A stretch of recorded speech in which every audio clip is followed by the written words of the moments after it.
Hello बच्चों, कैसे हो? आपका स्वागत है त्रिपान स्टडी सेंटर में। आज जो हम करने जा रहे हैं कक्षा 9th परमाणु की संरचना। कक्षा 9th का रसायन शास्त्र का जो हमारे समक्ष यहाँ विज्ञान का चैप्टर आया है, परमाणु की संरचना काफ़ी महत्वपूर्ण है हर एग्जाम पॉइंट व्यू से। चाहे आप स्टडी कर रहे हो, चाहे आप कॉम्पिटिटिव एग्जाम की तैयारी कर रहे हो, सभी जगह ये अपना महत्ता रखेगा। इसमें जो है हम परमाणु संरचना के विषय में विस्तार पूर्वक चर्चा करेंगे, वो भी MCQ के अंतर्गत। और ये जो रहेगा हिंदी इंग्लिश दोनों ही माध्यम में रहेगा, तो ये आपके लिए और भी महत्वपूर्ण बन जाता है। इसमें हम रसायन विज्ञान के पाठ्यक्रम पर आधारित हर एक क्वेश्चन को जो है यहाँ पर चर्चा करेंगे और समझेंगे, और ये काफ़ी महत्वपूर्ण रहेगा। चलिए देखते हैं हमारा आज टॉपिक क्या है। यहाँ जो हम कर रहे हैं काफ़ी महत्वपूर्ण चैप्टर है परमाणु की संरचना। देखा जाए तो हमारा यहाँ क्वेश्चन जो आया है वो काफ़ी महत्वपूर्ण है। क्वेश्चन है परमाणु के नाभिक के चारों ओर घूमने वाले कण हैं। कौन से कण जो है परमाणु के चारों ओर घूमते हैं? तो क्वेश्चन तो यहाँ काफ़ी दिलचस्प है कि परमाणु के नाभिक के चारों ओर घूमने वाले कण क्या है।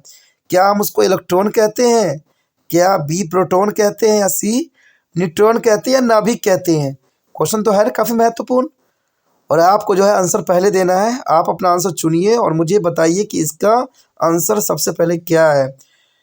तो आप लोगों ने अपना आंसर का जो है चयन कर लिए होंगे, अच्छी बात है। कहते हैं जो प्रथम चयन करते हैं वही काफ़ी महत्वपूर्ण हो जाते हैं। तो आपने चयन किया, अच्छी बात है। चलिए एनालाइज करके देखें कि इसका आंसर क्या हो सकता है। क्वेश्चन यहाँ पर क्लियर है कि परमाणु के नाभिक के चारों ओर घूमने वाले कण को हम क्या कहते हैं।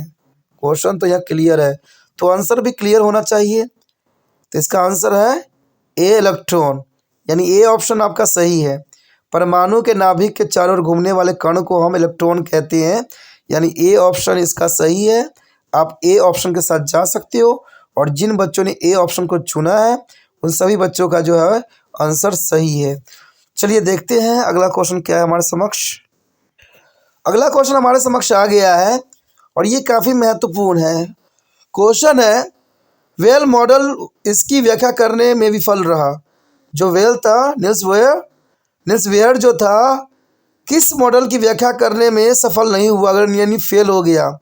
क्या ए परमाणु की स्थिरता बताने में फेल हो गया था, या बी आयन के निर्माण में बताने में फेल हो गया था, या इलेक्ट्रॉन का ऊर्जा स्तर को बताने में फेल हो गया था, या इलेक्ट्रॉन की दोहरी प्रकृति के बारे में बताने में जो है नील्स बोर फेल हो गए थे। तो ये काफ़ी क्वेश्चन महत्वपूर्ण है कि आखिर नील बोर मॉडल जो है किसके कारण विफल रहा। तो आप अपना आंसर जो है चयन कर सकते हो, क्योंकि आपका आंसर काफ़ी महत्वपूर्ण बन सकता है यहाँ पर। ठीक है, आपने अपना आंसर चुन लिया होगा और मुझे किसी भी माध्यम से भेज चुके होंगे, तो ये आपके लिए काफ़ी महत्वपूर्ण रहता है। देखा जाए तो क्वेश्चन तो आपको समझ में आ ही गया होगा कि नील मॉडल इसकी व्याख्या करने में जो है असफल रहा। तो जनरल सी बात है, इसका आंसर डायरेक्ट यहाँ पर दिया जा सकता है कि परमाणुओं की स्थिरता बताने में वह सफल रहा। स्टेबिलिटी ऑफ एटम, यानी परमाणु की स्थिरता बताने में नील बोर मॉडल जो थी विफल रहा। लेकिन देखा जाए तो नील बोर मॉडल की सबसे महत्वपूर्ण सफलता थी कि इलेक्ट्रॉनों की दोहरी प्रकृति के बारे में भी बताया था, इलेक्ट्रॉनों का ऊर्जा स्तर के बारे में भी, आयन का निर्माण में। सिर्फ जो है वेल मॉडल जो है परमाणु स्थिरता को जो है बताने में सफल नहीं रहा। तो इसका मतलब ए ऑप्शन आपका सही है, आप ए ऑप्शन के साथ जा सकते हो, ये काफ़ी महत्वपूर्ण है। चलिए देखते हैं अगला क्वेश्चन क्या है। अगला क्वेश्चन हमारे समक्ष आ गया है। क्वेश्चन है किसी परमाणु के तीसरे कोश में रखे जा सकने वाले इलेक्ट्रॉनों की कुल संख्या। क्वेश्चन देखिए बहुत काफ़ी महत्वपूर्ण है और कई बार मैंने समझा चुका हूँ इस प्रकार के क्वेश्चन को, तो बहुत से बच्चे इसका आंसर जो है सही देंगे, ये मेरा विश्वास है। तो आप लोगों ने अपना आंसर का चयन कर लिए होंगे, अच्छी बात है। जिन बच्चों ने चयन कर लिया उनके लिए मुबारक हो, अच्छी बात है।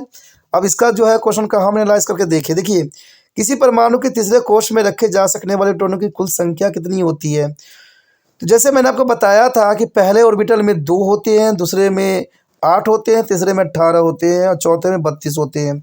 तो हमसे क्या पूछा है, तीसरे कोश में रखे जाने वाले इलेक्ट्रॉनों की कुल संख्या कितनी होगी। तो जनरल सी बात है दोस्तों, इसका जो होगा C 18 इलेक्ट्रॉन जो होगा तीसरे कक्ष में होगा, यानी KLMM की बात कर रहा है ये। तो इसका मतलब 18 इलेक्ट्रॉन जो होगा यहाँ पर सुनिश्चित किया जाएगा। और जिन बच्चों ने C ऑप्शन लगाया है उन सारे बच्चों का जो है आंसर सही जाता है, उनके लिए मुबारक, अच्छी बात है, वो अच्छे कर सकते हैं। सी ऑप्शन इसका सही है, सी ऑप्शन के साथ आप जा सकते हो। चलिए देखते हैं अगला क्वेश्चन हमारे समक्ष क्या है। अगला क्वेश्चन हमारे समक्ष आ गया है। क्वेश्चन काफ़ी देखा जाए तो महत्वपूर्ण है कि किसी तत्व का परमाणु क्रमांक भी निम्न संख्या के बराबर होता है। आखिर यहाँ क्वेश्चन देखिए वो पूछ लिया ना कि परमाणु, देखिए तत्व का परमाणु क्रमांक किसके बराबर होता है। क्वेश्चन क्लियर है। तो पहला है नाभिक में प्रोटॉनों के बराबर होती है, या नाभिक में इलेक्ट्रॉनों की बराबर होती है, या नाभिक में न्यूट्रॉन के बराबर होता है, या नाभिक में नाभिक के बराबर होता है। तो क्वेश्चन यहाँ पर बिल्कुल साफ है, आप अपना आंसर का चयन कर सकते हो, ये अच्छी बात रहेगी क्योंकि ये समझदारी वाला क्वेश्चन है। तो सही से आंसर लगाइएगा कि किसी तत्व का परमाणु क्रमांक निम्न संख्या के बराबर होती है। तो नाभिक, नाभिक तो चलिए गलत है, ये ऑप्शन तो सही नहीं हो सकता। नाभिक में न्यूट्रॉन के बराबर, क्या ये आपने आंसर चुना है सी? तो यहाँ पर सी चुनने वाले बच्चों के लिए यहाँ पर मैं बता दूं कि बहुत बुरी बात है, ये आंसर गलत है, अब दुखी होना पड़ जाएगा आपको।